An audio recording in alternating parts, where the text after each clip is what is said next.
development insight to drive nations forward. From the vibrant streets of Lagos, Africa's fastest economic hub, SOUQ News takes you on a journey of discovery, analyzing and reporting the facts that lay the foundation for growth and development. We don't just report the news, we create it. SOUQ News is more than a channel. It is a catalyst for change, spotlighting the stories that shape economies, inspire entrepreneurs, and fuel progress. Covering business, finance, technology, energy, and many more, SOUQ News provides a daily deep dive into the stories that matter, interviews with industry titans, and analysis that empowers your understanding of economic landscape. Join us daily as we dissect, discuss, and deliver the most relevant and factual news on business and the economy. SOUQ News is your trusted guide, empowering you with the knowledge to make informed decisions.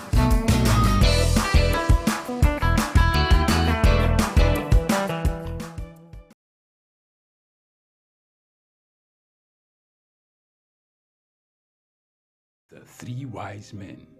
Iconic sculptures and statues adorn major metropolitan cities of the world. In Lagos, Nigeria, the statue of three men designed to depict the state's cultural heritage and to usher in visitors and tourists into the ever-accommodating center of excellence is no doubt an astounding work of art. Originally built under the administration of Colonel Raji Rasaki, designed by Bodun Shodende in 1991 and standing over 12 feet high, referred to as Agba Meta or Aro Meta, the three sculptured chiefs were placed along the Lagos-Ibadan toll gate to welcome people coming into Lagos State. The statue called the Three Wise Men by many has become a major signature for the state. Three white-capped chiefs clad in white wrappers, knotted across their shoulders and with clenched right fists are shown in the artwork. The images fascinate and create impressions in the minds of visitors coming into the state, captivating the attention of visitors who look with keen interest, pondering on the messages which the posture of the engraved images signifies. The Three Wise Men has been relocated thrice from its original position at Ojodu Berger end of Lagos-Ibadan Expressway to Magodo area before its final relocation to its present site at Olowopopo Drive. The sculpture has suffered severe damages over the years and renovated. Bodun Shodende, through this sculpture, depicted the highest honor that can be afforded to anyone in the eco-greeting tradition. The Three Wise Men, Arometa, SOUQ Enlightenment. In the heart of sub-Saharan Africa, where commerce meets progress, welcome to SOUQ News, your source for business, economy, and development insight that drive nations forward. From the vibrant streets of Lagos, Africa's fastest economic hub, SOUQ News takes you on a journey of discovery, analyzing and reporting the facts that lay the foundation for growth and development. We don't just report the news, we create it. SOUQ News is more than a channel. It is a catalyst for change, spotlighting the stories that shape economies, inspire entrepreneurs, and fuel progress. Covering business, finance, technology, energy, and many more, SOUQ News provides a daily deep dive into the stories that matter, interviews with industry titans, and analysis that empowers your understanding of economic landscape. Join us daily as we dissect, discuss, and deliver the most relevant and factual news on business and the economy.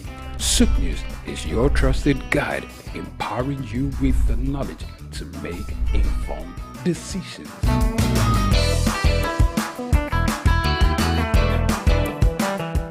My name is Olatunji Shoti-Miri. I'm a performing artist and television radio presenter and a university lecturer, Unilag. Keep watching SOUQ News. Hello everyone, my name is Kenny Black, Africa's finest music comedian, and you're watching SOUQ News. If you're not watching SOUQ News, I pity you, but keep watching SOUQ News. Hello everyone, my name is Timida Kolo and you're watching SOUQ News. Stay tuned. Hi, my name is Wisdom Oluwaseun Okoko, co-founder Orbit Africa Properties. I'm live at SOUQ News. Guys, keep watching SOUQ News. For everything that concerns business, economy, politics, news, SOUQ News is your station. Tafawa Balewa Square, TBS. Tafawa Balewa Square was initially used as a horsing ground called Lagos Race Course. The edifice was constructed by General Yakubu Gowon in 1972 and named after Nigeria's first Prime Minister, Sir Tafawa Balewa. Tafawa Balewa Square is located at 45/57 Marse Bangboshe Street on Lagos Island, Lagos, and referred to as TBS. TBS is a 50,000-seater capacity venue and houses the Remembrance Arcade, the 26-story Independence House, which at a time was the country's tallest building. When Lagos served as the country's seat of government, the National Assembly Complex was within the TBS. Also in the square are the National Broadcasting Commission Office, the Nigerian Hydrological Services Agency Office, shopping centers, travel agencies, restaurants, car parking lots, and a bus terminal. Tafawa Balewa Square is adorned with beautiful statues of white horses and red eagles, symbols of strength and dignity. Our historic neighbors include the King's College and the Holy Cross Cathedral. Tafawa Balewa Square hosted some of the country's memorable events, such as the Independence Day in 1960, when Nigeria gained independence from Britain, the Armed Forces Remembrance Day, which is celebrated annually on January 15. The edifice is a national cultural asset. Tafawa Balewa Square, SOUQ Enlightenment.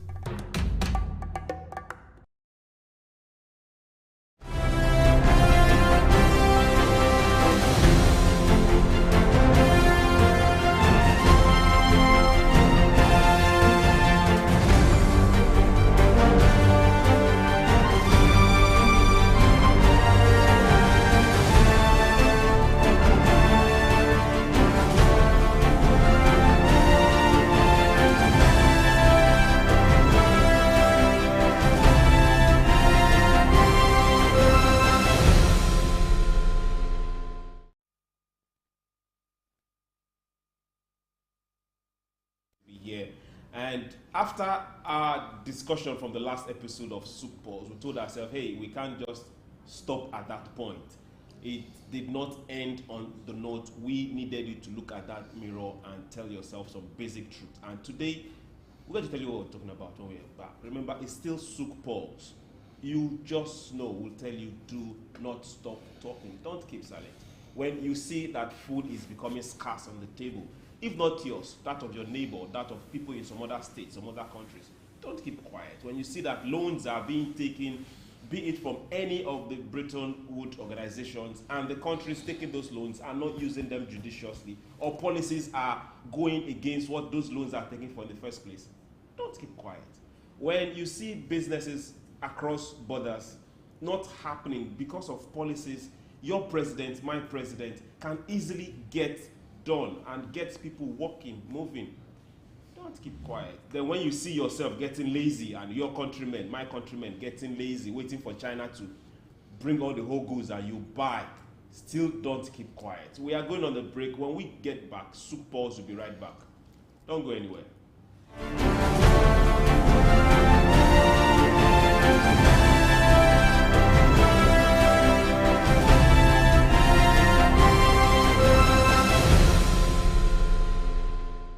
My name is Yinka Babalola. My name is Ijoma Pelokoro. My name is Joshua Hassan. I am Rotarian or Mosunde Lawson.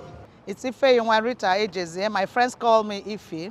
My name is Rotarian Lola Dare. I'm inviting you to keep watching SOUQ News. It's the right station to tune to. I like SOUQ News. SOUQ News is good. I want to charge you all to listen to SOUQ News, watch the news. You can have unlimited news, first time. Find SOUQ News. Be with SOUQ News. Never switch off. You are better for it. SOUQ News is the real thing. Listen to their coverage and you'll be glad you did. Turn to your YouTube, turn to your Instagram, turn to all your digital channels and look for SOUQ News. Keep watching. Keep watching. Please, guys, keep watching. SOUQ News.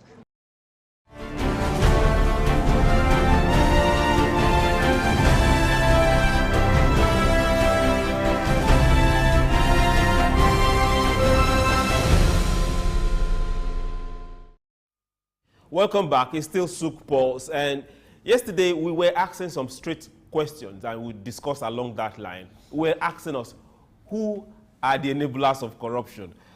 Then our guest, who happens to be an in-house analyst, who happens to be a learned fellow, not like in the sense you're looking at it, but he's quite learned, a trainer of trainers. He tried taking us to school and was going to places that we didn't want to go to. He was going to ponds that was not meant for us. He was going to some particular theories that we needed to really sit and trash out, if we really mean business. If we say we need to get productive, we need to look at ourselves in the face and ask ourselves, this particular tag that the West and every other person has called Africa, corrupt set of people, is it really true? Then if it's true, where is it coming from? What's the indices? Who is corrupt in the first place? We, them, you, me. So we'll be going back to those particular lessons our guest was trying to drop on the table yesterday and face it squarely, then ask ourselves, that particular mirror that we're talking about yesterday, who are you seeing there? We are looking at this straightforward question. Who is corrupt? Yes, you heard me, like who is corrupt? We still have continuation from yesterday. We have Dr. Idahosa. Sir, good afternoon. Just good afternoon. Pleasure to be here again this afternoon. You're welcome. You are welcome, sir. It's SOUQ Pulse, and we're going straight to the point. I just like this. My first question or my first interaction always like coming from the topic. So, sir, who is corrupt? Looking at the context of corruption. All of us. All of us is nobody. You see, who is corrupt? There are a whole lot of people who talk about corruption. You know, in my village, there's something they say that all dog take excreta. It is the one that use head to carry it that, of course, become the chief of them all. So this is what it is. In terms of corruption, it's very easy to point hands because the judicial system which we run says that everybody is presumed to be innocent until proven guilty. Okay. Now, so when you ask who, we can only talk about those who the court system in the land had proven that they are corrupt. Otherwise, you will be contravening the law of the land and you become criminal to that effect. Okay. So at this point in time, you are going by the stance of the law. Yes. You're not pointing fingers, you're not pointing at anybody. So because there's no morality in law. There's no morality in law. Okay. Let's go back to where you started yesterday, which happens to be our traditional and cultural ways. When you dip your hand in community pot and take what doesn't belong to you, you are a thief. A thief, yes. Now good. When you also dip your hand in government purse and take the money that was meant for a contract or pad the budget, yes, you heard me, you are a thief. When you decide to take that particular contract that was supposed to be beneficial to the entire community and send that contract to your village or send that contract to wherever it will benefit you and your community, you're a thief. When you decide to stop them from constructing that road because you have youth in the community. But you see, really, and I think this is the real huge fact, again, in terms of looking at meaning, we have also not been able to really compute the real consequences of this state thievery. We will get there. Yeah, but let's start local. Yeah, but it is important. Before we open it up. It is important for us to just go this route to say that it is not actual money that is stolen. That's actually the real issue. You see, just the narrative you have just made, in elementary economics, they call it opportunity cost. The real value of a thing is the alternative that is forgone. So if your eyeglass costs $10,000. No, it's don't. Let's be specific. Like 25,000 naira. I want to go home in peace. I know we live in anti-prosperity culture. 5,000. So it's safe to say, oh, you pick it up by the roadside. But I understand. But the real value is the fact that $10,000 could have given you a trip somewhere else. So the real value of the eyeglass is not the $10,000. What was lost is the trip that you refuse to go. So afford this, that's actually the cost. So this is really the challenge in most of the African states, that the money taking is not really the problem, but it's the number and hundreds and millions of people that are exposed to variety of sicknesses, avoidable diseases, and deaths. The ripple effect that comes with this misappropriation, misalignment of fund. I like the way you are coining it right now. First you went legal, now you are saying misappropriation, misalignment. What other word are you going to bring into this particular discussion other than you are a thief? I'm waiting. Well, we will get to that point. Okay, good. So also remember what we're talking about. We are asking this straightforward question. Who is corrupt? Now, we're looking at contracts. We're also looking at exercises. Now, over time, we've had some issues in the education sector. Be you an association for lecturers, an association for senior staff, or be you on the government side, be you the student. Who exactly are you planning for? Who exactly are you demonstrating for? Who exactly are you going on strike for? These are things that people really don't get to consider. Is it all about your own salary? Is it all about, what about the life of those that have come in there? Talk about the health sector. Who exactly are you getting those capital projects done for? Who exactly are you getting those substandard materials? At the end of the day, who is it going to affect? Is it water? Pipe-borne water is almost a thing of the past in a lot of African countries. Yeah, but you see, the big problem here is that, oh, I look at this guy and I say, oh, this guy is corrupt. And so me, I'm the saint. But in the actual fact, when you look at our systems, you will discover that everybody is pointing hand to the other. I was having a conversation with some set of civil servants that day, and they said, look, the real problem we have is these politicians, especially those people in the National Assembly. And I said, oh, wow, great. Those in National Assembly? National Assembly. And I said, oh, excellent. Did they come from the sky? No, not really even the coming of the sky, because they feel that, okay, because of their oversight, you know, and the rest thing they're doing, that, of course, the money that we are spending in the National Assembly is so huge money that when we reduce the cost governance, let's reduce one house. And I said, let's even look at it from the factual perspective. Take, for example, the entire budget in 2024 for the whole National Assembly, both the elected officers, their aid, their constituency, everything put together is less than 500 billion. Less than 500 billion. And if you have a budget of 28.1 trillion, and these people that you say that you are going to cut salary or remove their emolument, that Nigeria will be better, you are still talking less than $1 trillion of the 28 trillion that is voted. Now the question is, where is the other 27.5 trillion going?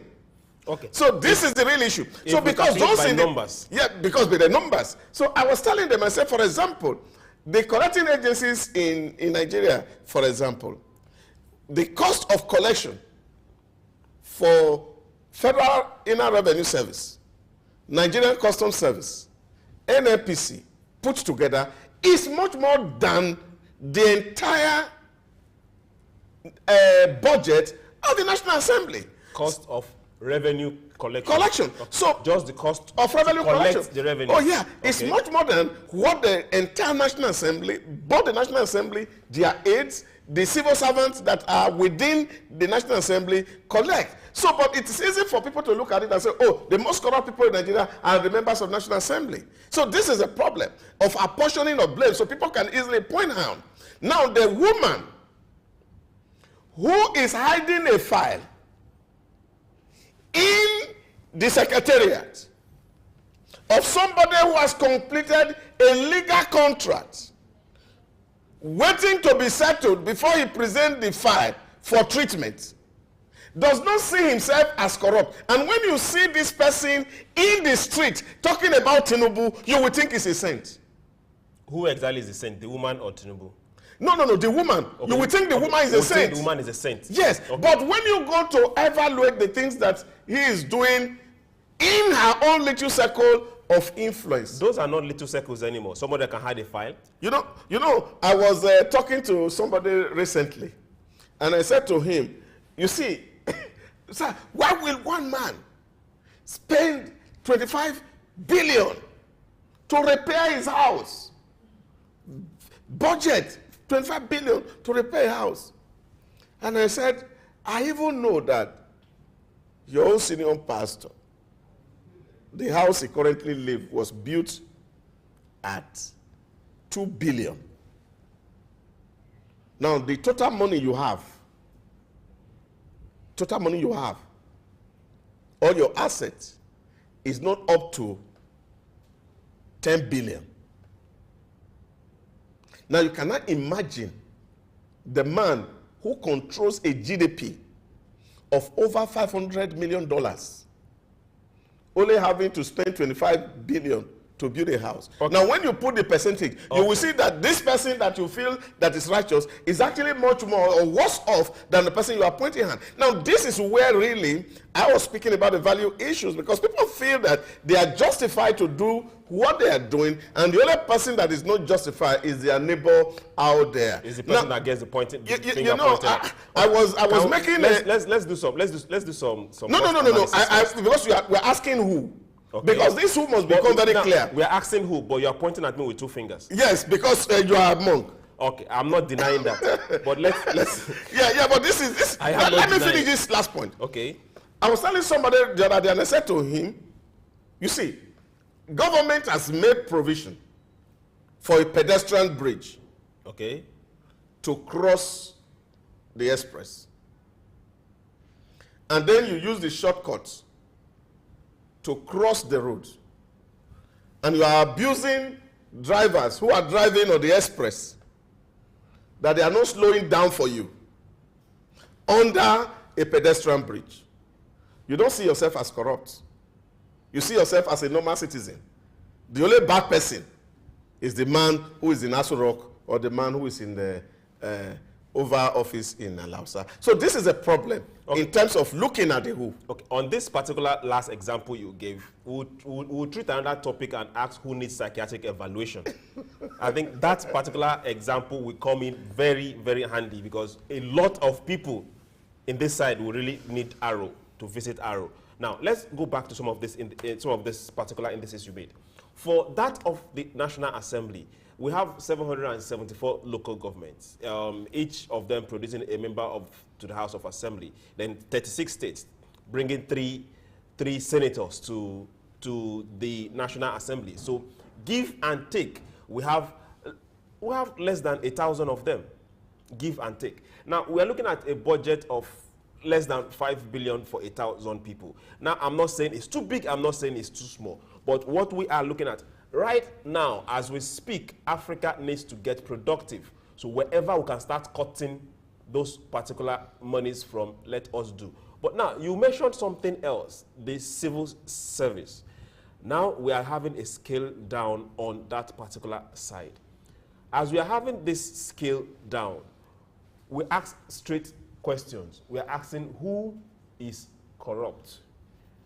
We are seeing pictures, not just real pictures of, congratulations, civil servants. We are seeing real pictures of civil servants acquiring some properties that you ask yourself, if this person spent 40, 30, 35 years in the service, all salaries combined right from the first day he stepped into that office till now, how did he afford this? These are things we should start asking ourselves questions. You know, we have code of conduct. Oh, yes. We have you don't need to go too far to look at houses. We have in the last training I had, and of course this issue came and it was very, very frontal. And one of our participants stood up and said, if you are a civil servant here and your child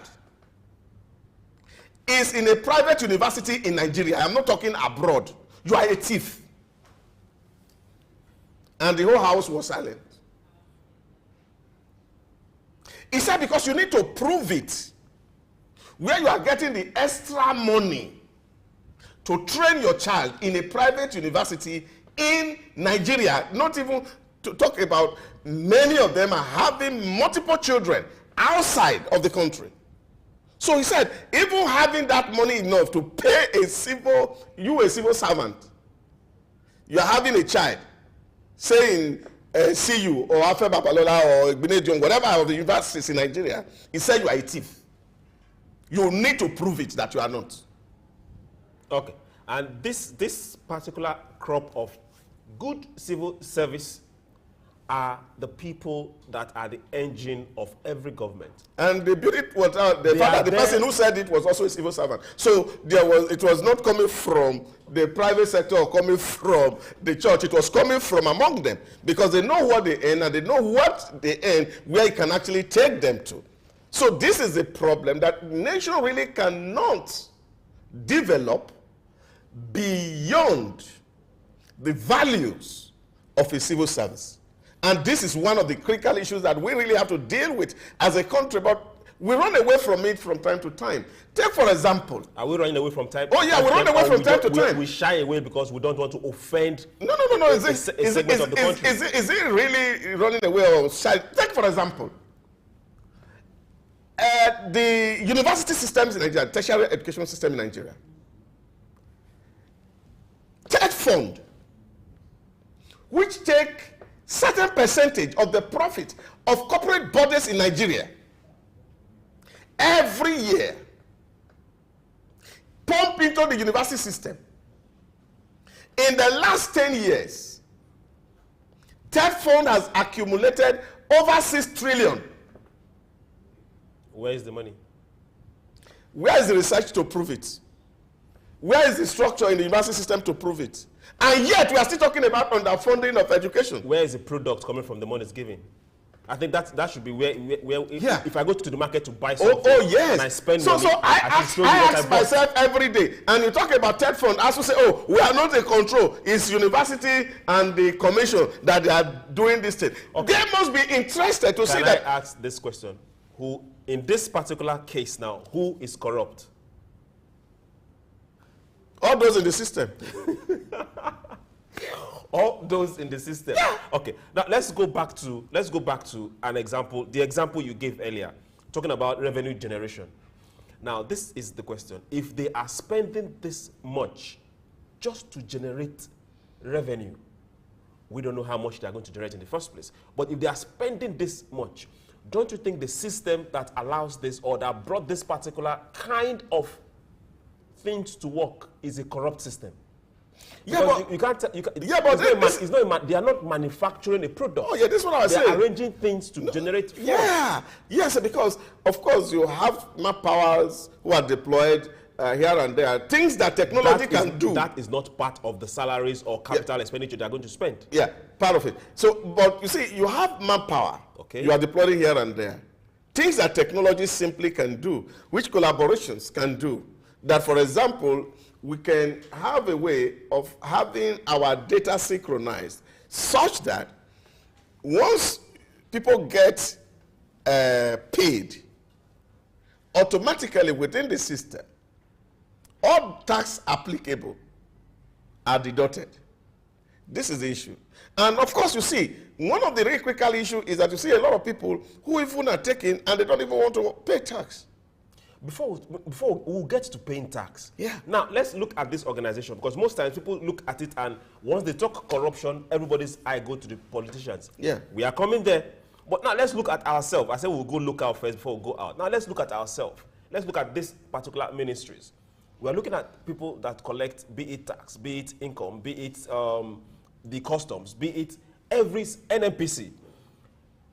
As I speak with you right now, I can go on a portal and tell you how much Saudi Arabia have sold oil in the last 2 years, in the last 3 years, in the last, I am not from there. In short, I'm not close there. In short, they just declared on Friday the total profit Saudi Aramco made in 2023. And it's open. 126 billion US dollars. Okay. Profit So from Saudi Aramco. What is stopping Nigeria's NNPC with the limited now to do such kind of thing? What is stopping customs? What is stopping immigration? What is stopping all these other organizations to have a direct portal where I don't need to walk to their office to make a payment, make a claim, or pay for their services? It is not difficult. This is 2024. Yeah, but this is the problem we're having. You see, because everybody's hand is soiled in this trade. I remember last year we were traveling to France. A lot of people had issues with passport renewal. And one of very senior government officer told me how much he paid immigration so that they can fast track the passport of the daughter. It's 3 times the official cost of the passport itself. That was before this regime came. Now, you see, these are all happening across agencies of government. But we simply just pay blind eye to it. Now, even at the local level, I told a story certainly. Can I ask another question? Now we have looked at this and seen, okay, this is what is obtainable. Who is corrupt? Yeah, but this is what I'm saying. Who is corrupt? So many, see, the institution, like my friend described, that there's a certain way an institution will be designed that even if the Pope run it, the Pope will become corrupt. So at that point in time, these institutions, do we need to let them go or rejig it or tear it down and build afresh? Yeah, but this is the issue. When you hear people talk about if you fight corruption, corruption will fight back. If we keep going with that kind of line, that means we will do nothing. No. Yeah, but you see, the real truth is that corruption actually fight back. Corruption is not a human being. It's human beings that are corrupt. It's a spirit that lives in a human being. So it's a spiritual entity. If corruption is a spirit that lives in a human being, I think the religious leaders should have cast the spirit out. But because they also have.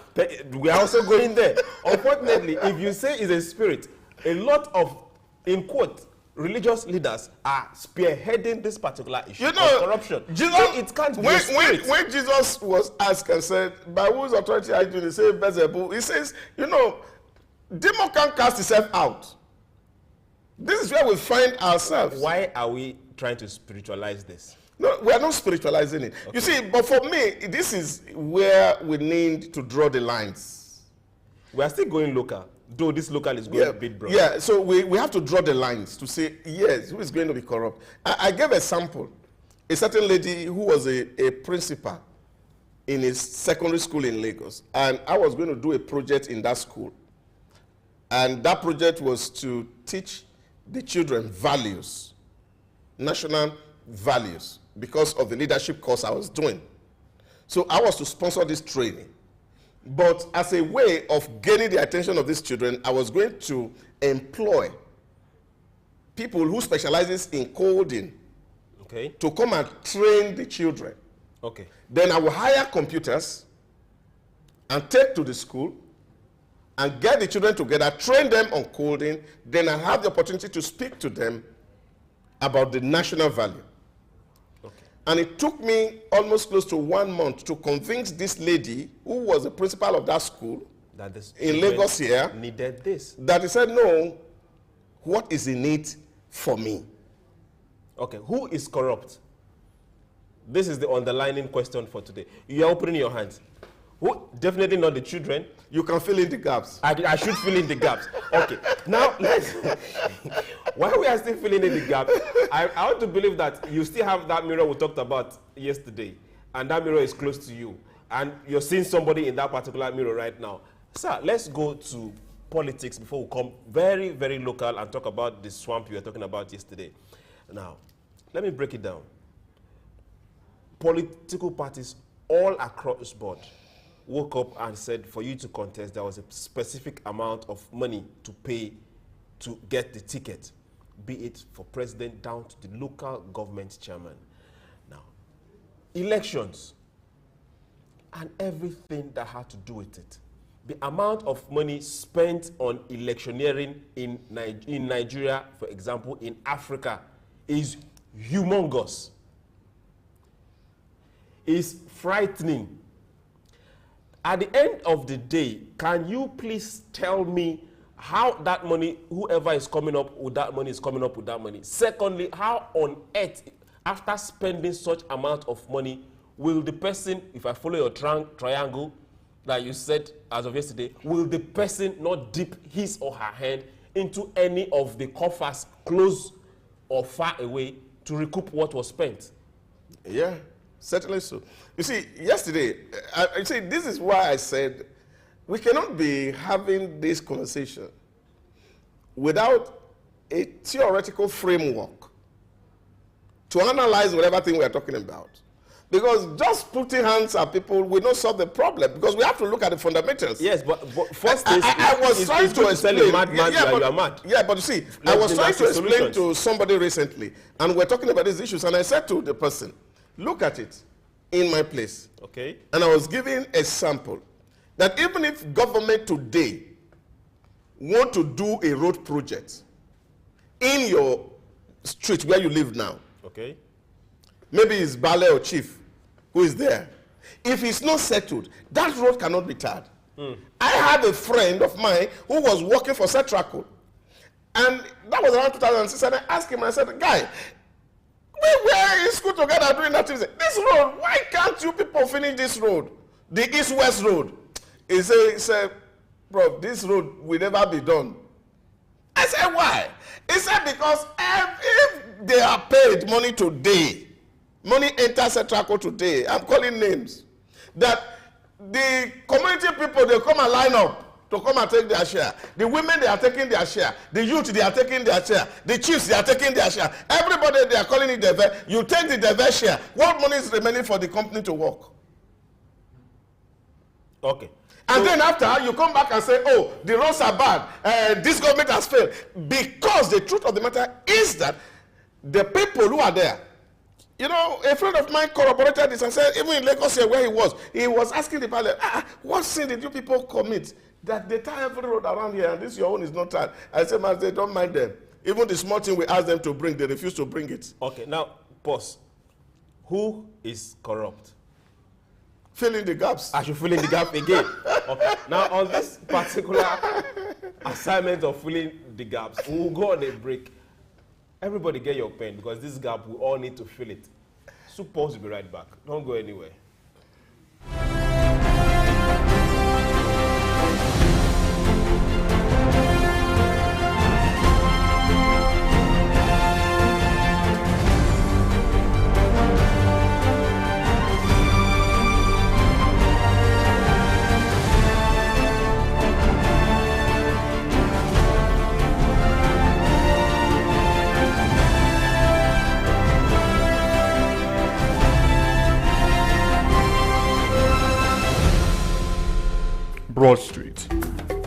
Broad Street, situated in Lagos Island, is steeped in Nigerian history.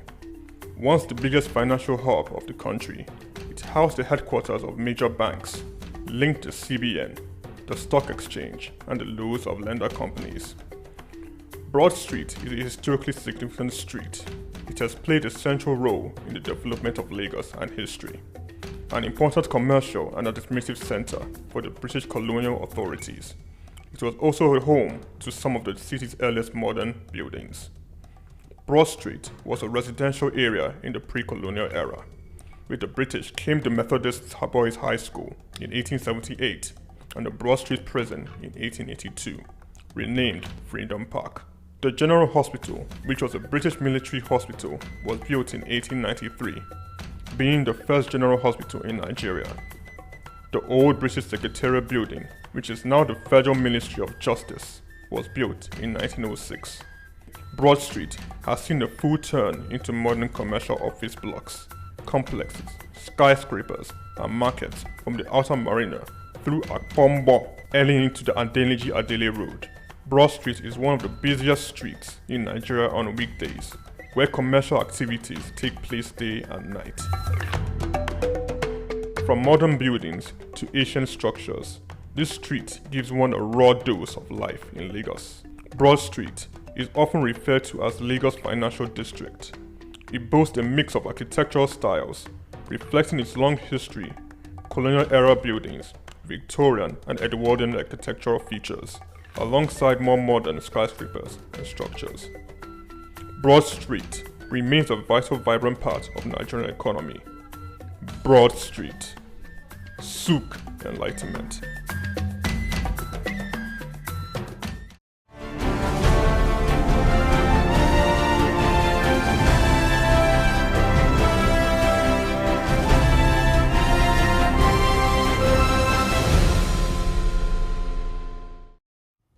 Hello and welcome back to SOUQ Pulse. We're here and we are still asking this straightforward question. It's not difficult.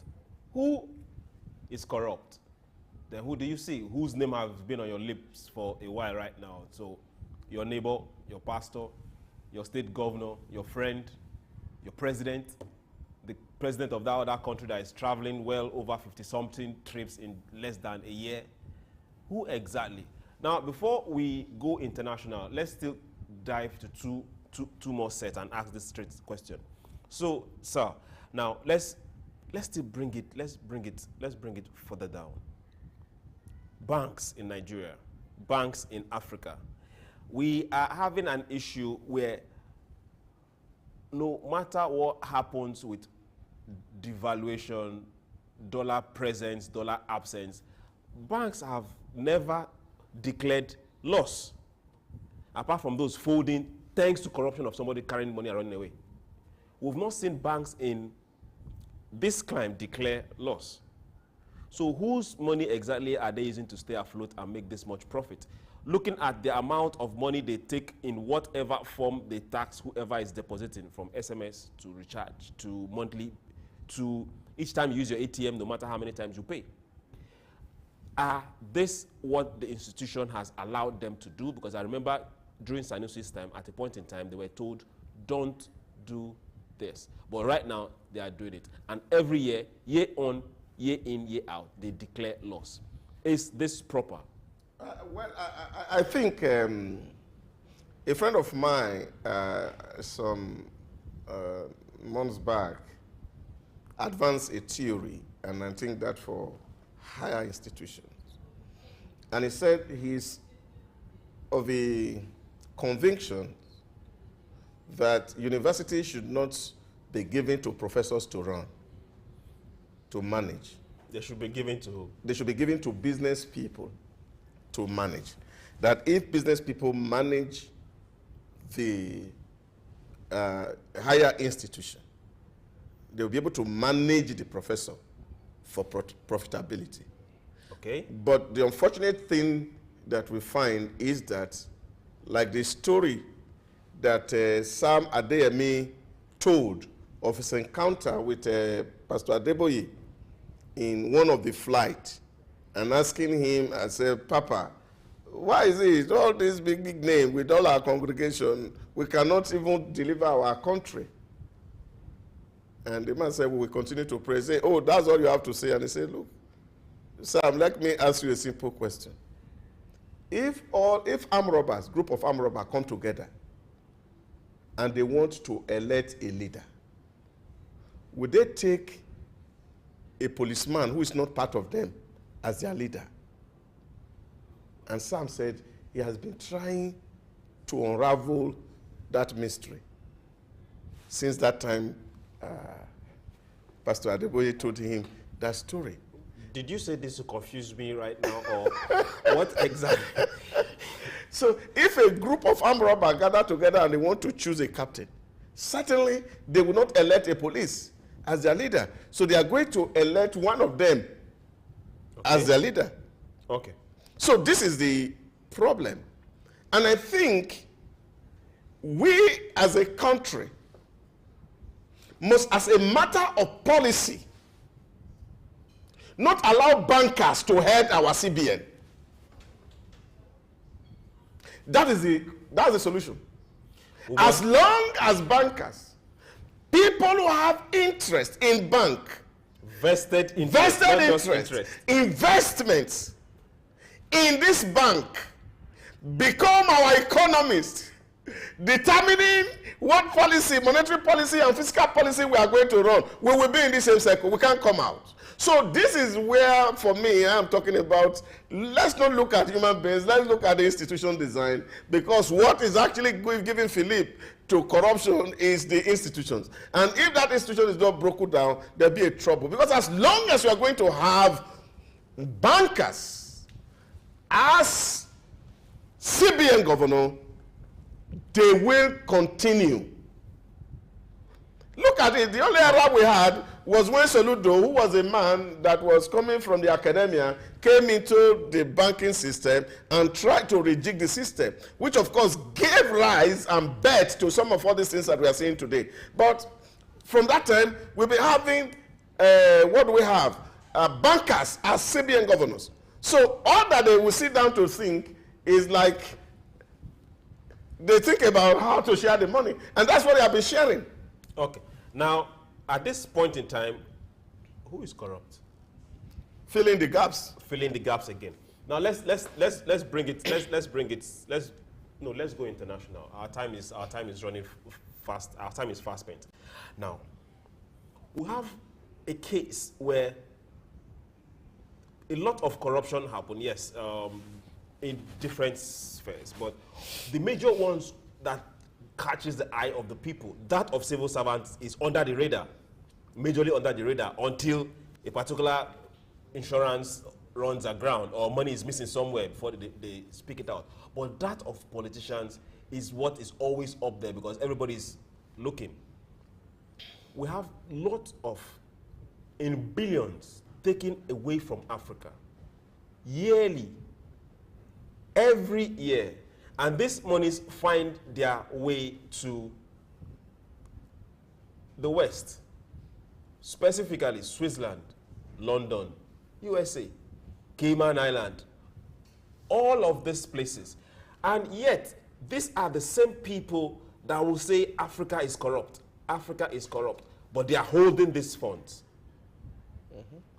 So on this particular basis, I ask again, who exactly is corrupt? Yeah, but also don't forget that whether they are politicians or whether they are public officers or civil servants, by whatever name we call them, that there's a whole lot of collaboration to legitimize this otherwise illegitimate enterprise. And how do we do this? We enter into collaborations with some people abroad who we call business partner, and they send us invoice, we pay the invoice, they bid the process, we allow them for markup over invoicing and the rest of it, and then of course this money is leaving the system legitimately. They don't live as if that somebody has brazenly stolen money from an account. No. Now, this you're looking at the legit. Yes, no. All the money that leaves, they live legitimately. Legitimate. Yes. Corruption. Yes, it has been legitimized. That's the point I'm making. Who is corrupt? Fill in the gaps. I should fill in the gap again. Okay, now let's hurry a bit. Now, yesterday you were talking about community and the larger society. Now, there was something that was established right from the start yesterday, and that is you cannot go to community port and take what does not belong to you without the community coming for you. That is for a community. Yes, in those days. In those days, good. Even now in certain communities. No. There's a whole lot of mind shift and change, even in terms of dealing with community. Now, people are now running away with community things. Some communities, not all communities. Now, then maybe the next time we are going to talk about African religion, I will be able to demystify how people are running away with some of all these things. Okay, now, let's go back to that particular concept of communal living, communal acceptance. How can Africa start the process of Africans or those within the country seeing the country as being part of it and being a member of that particular country or community to take care of it?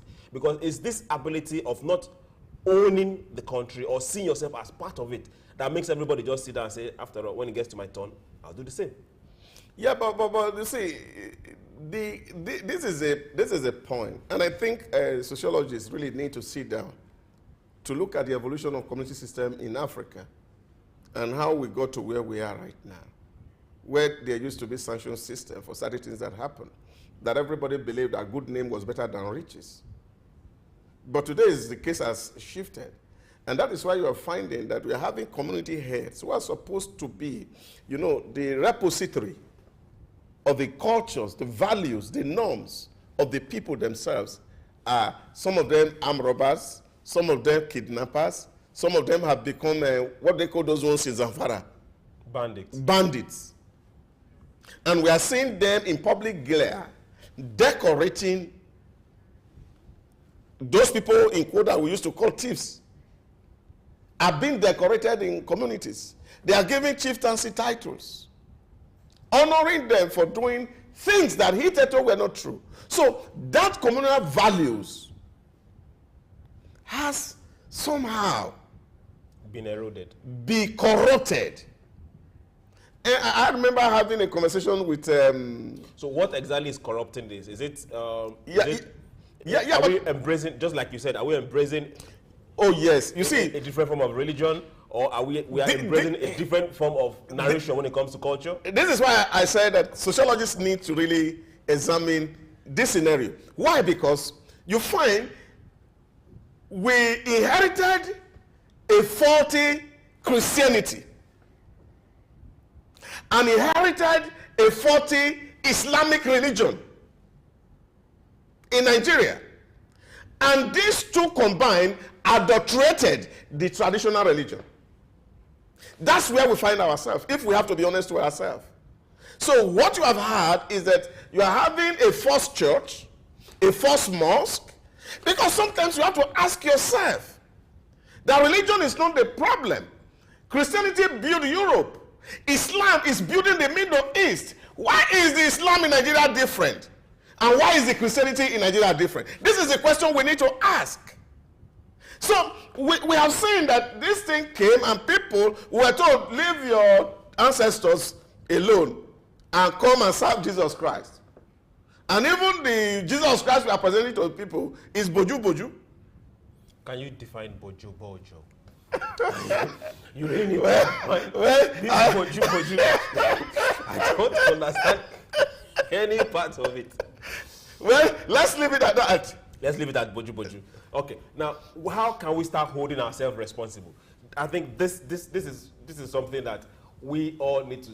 You've seen yourself in the mirror, I'm very sure. But how can we start holding ourselves responsible? Somebody cannot just keep taking what belongs to everybody and nothing is happening. You can't become a president tomorrow and by the time you're only trying members of people that are not in your party. Everybody that's in your party is now a saint. Then next 4 years, the next person wins. Then everybody that is no longer in the other party are now saints. Whereas we see what is happening. How can the people start holding them responsible? Be it your leaders, be it your co-worker, be it your pastor, be it your community chief, be it the boy tapping power in the village. Oh yeah, my professor, God bless his soul, Professor Sunday Akpoto, who taught me elementary political science those days growing up, used to tell us in class that if a man is benefiting from a system, he continues to perpetuate the system so that it will continue to perpetuate, to benefit. So any system that is producing you some good things, you tend to perpetuate it. so that the good things can continue to come.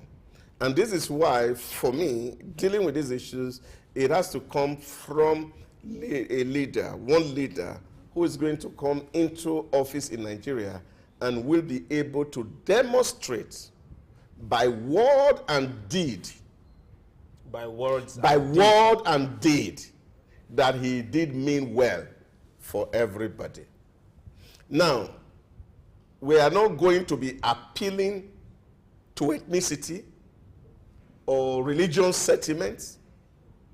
We are not going to be owing thieves, in quotes. You know, there's this concept of ownership of thief that is ongoing in our country. Yes, he's from my locality. Yes, okay. So if this man steals and he say, oh, this man is a thief, he say, oh, how can he be a thief? It is because he's from my tribe. It's our turn. So leave him alone. It's because it's from our tribe. That's why those that stole before him, what did you do to them? So this is the issue. So as long as we continue to own thief, it will become very, very difficult to start a process within. In short, that was when he taught us the concept.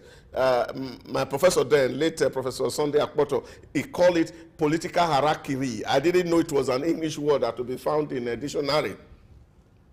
That is self-immolation or suicide of a politician, if you are expecting that they are going to reform the system. So this is where leadership comes in. If you see what happened in Singapore, you'll find that there's one man who is behind this crusade of change. And the only way to demonstrate is to come to equity with very clean hand. And so when Lee Kuan Yew came into office in Singapore, what he demonstrated was a good faith. Though he was a Chinese, he had to identify with the Malays, which was the least tribe, or the minority tribe within the Singapore community. Though he had the Chinese support to win election, he didn't have to follow that. And I think we are almost in that trajectory. And this is where, of course, everybody is appealing to the current president to demonstrate that leadership. So that once we can take away clonism. You are talking about Nigeria now. Nigeria, yes. Okay. Once we can take away clonism, we can take away this prebenda approach to politics. Because if you see what happened at the APC Congress, you saw that the 13 northern governors came together and said power have to move to the south. Okay, let's stay on course. Yeah, so what this means is that they say, oh, you have the capacity to do it. And so the president must demonstrate good faith. He must do it. And have to do it. So that everybody know that, look, it's not the president of one side of the country, but it's the president of all the country, the father of all. And that must be seen to be done. Okay. So that suspicions are not raised from the other quarters. Beyond the president, what about the followers? You see, no. It has to start with one man. Okay. Then it will trickle down. Now, because what you will find in that gesture is that this woman is saying, I am really not too much concerned about the next election. I am concerned about dealing with the problem in this country. So all the appointments have to be based on merit, not meritocracy. It has to be based on competence, not patronage. And once we do this... If we follow the last two sentences you just made, that means he has to reshuffle this cabinet. If we look at Nigeria. Oh yes, we have to. Definitely so. So once we are able to demonstrate that good faith, everybody see that, oh, this man is not for anybody, like our former president told us. Please don't go there. We've not recovered yet. Go.